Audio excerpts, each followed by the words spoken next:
Jean. Chapitre 21. Après cela, Jésus se montrait encore aux disciples, sur les bords de la mer de Tibériade. Et voici de quelle manière il se montra. Simon-Pierre, Thomas, appelé Didyme, Nathanaël, de Cana en Galilée, les fils de Zébédée, et deux autres disciples de Jésus, étaient ensemble. Simon-Pierre leur dit, « Je vais pêcher. » Ils lui dirent, « Nous allons aussi avec toi. » Ils sortirent et montèrent dans une barque, et cette nuit-là ils ne prirent rien. Le matin étant venu, Jésus se trouva sur le rivage, mais les disciples ne savaient pas que c'était Jésus. Jésus leur dit, « Enfants, n'avez-vous rien mangé ?»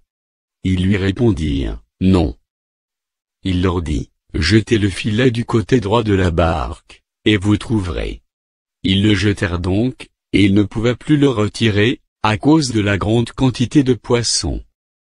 Alors le disciple que Jésus aimait dit à Pierre, « C'est le Seigneur. » Et Simon-Pierre, dès qu'il eut entendu que c'était le Seigneur, mit son vêtement et sa ceinture, car il était nu, et se jeta dans la mer. Les autres disciples vinrent avec la barque, tirant le filet plein de poissons, car ils n'étaient éloignés de terre, que d'environ 200 coudées. Lorsqu'ils furent descendus à terre, ils virent là des charbons allumés, du poisson dessus, et du pain. Jésus leur dit, « Apportez des poissons, que vous venez de prendre. » Simon-Pierre monta dans la barque, et tira à terre le filet plein de 153 grands poissons, et quoiqu'il y en eût tant, le filet ne se rompit point. Jésus leur dit, « Venez, mangez. » Et aucun des disciples n'osa lui demander, « Qui es-tu ?» sachant que c'était le Seigneur.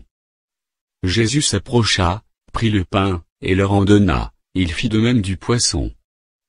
C'était déjà la 3e fois, que Jésus se montrait à ses disciples depuis qu'il était ressuscité des morts.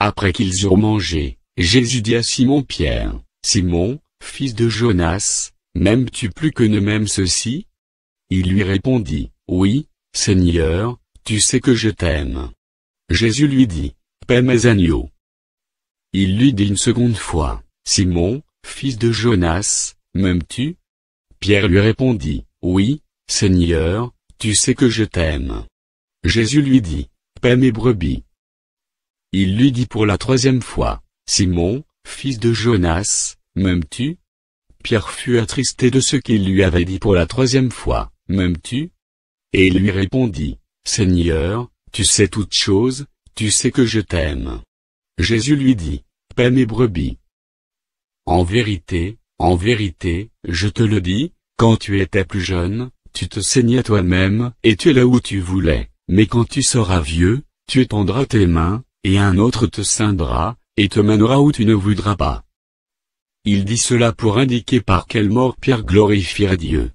Et ayant ainsi parlé, il lui dit, « Suis-moi. » Pierre, s'étant retourné, vit venir après eux le disciple que Jésus aimait, celui qui, pendant le souper, s'était penché sur la poitrine de Jésus, et avait dit, « Seigneur, qui est celui qui te livre » En le voyant, Pierre dit à Jésus, « Et celui-ci, Seigneur, que lui arrivera-t-il » Jésus lui dit, « Si je veux qu'il demeure jusqu'à ce que je vienne, que t'importe ? Toi, suis-moi. » Là-dessus, le bruit courut parmi les frères, que ce disciple ne mourra point. Cependant Jésus n'avait pas dit à Pierre qu'il ne mourra point, mais, « Si je veux qu'il demeure jusqu'à ce que je vienne, que t'importe ?» C'est ce disciple qui rend témoignage de ces choses, et qui les a écrites. Et nous savons que son témoignage est vrai. Jésus a fait encore beaucoup d'autres choses, si on les écrivait en détail, je ne pense pas que le monde même, pût contenir les livres qu'on écrirait.